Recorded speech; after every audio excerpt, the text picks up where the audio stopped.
Right, restoration rip-off. Your chance to save a great car for the nation.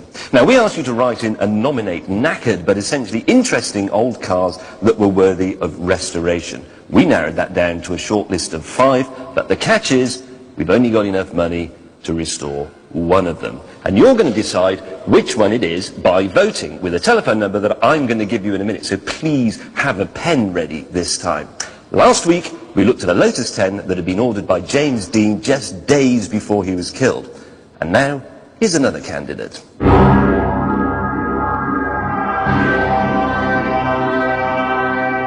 Our non-runner this week is one of Britain's more eccentric cars. This is the Adams Probe 16. Now, you probably don't recognise the name, but you should recognise the shape, because this car was a film star. But that's not the first reason for restoring it. First of all, there's its rarity. This is much rarer than a Bugatti Royale or a Ferrari 250 GTO. We got 6 of the Bugattis and a whopping 39 of the Ferrari. But this, 3.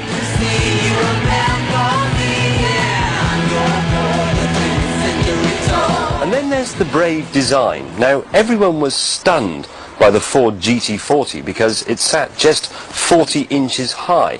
But this car would make the Ford look like a Range Rover. When it's sitting down on its own wheels, its roof is just 34 inches off the ground. And that meant there was no room for any doors. So there aren't any. So instead, you stuck a key in the bodywork down here, and this glass roof panel slid open electrically. The designer, Dennis Adams, said that this bit of the car was inspired by a woman's waistline and that these bits were her buttocks. But it was the 60s.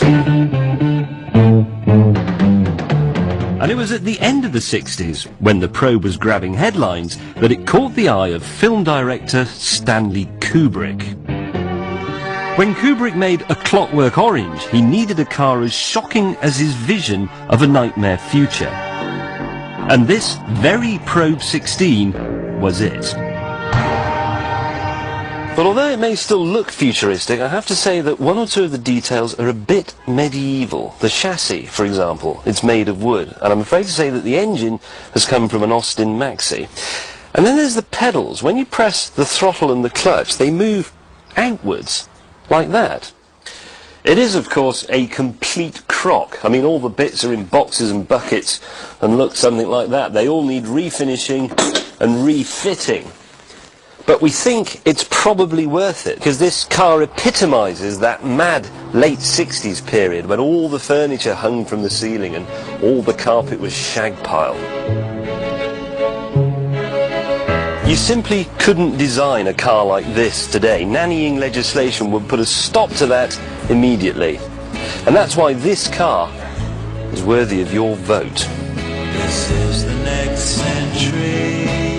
To vote for the Clockwork Orange Probe, you ring 09011 110 835 and follow the instructions that I give you down the telephone. Now do please vote, because remember, only you can decide which of these completely broken cars is rescued. And as an added incentive, when you ring up, you are automatically eligible for our competition to win a VIP test track day with Topp Gear right here. All you have to do is answer this very, very tricky automotive question. Which Italian supercar maker features a prancing horse on its logo? Absolutely no idea. Anyway, Ferrari.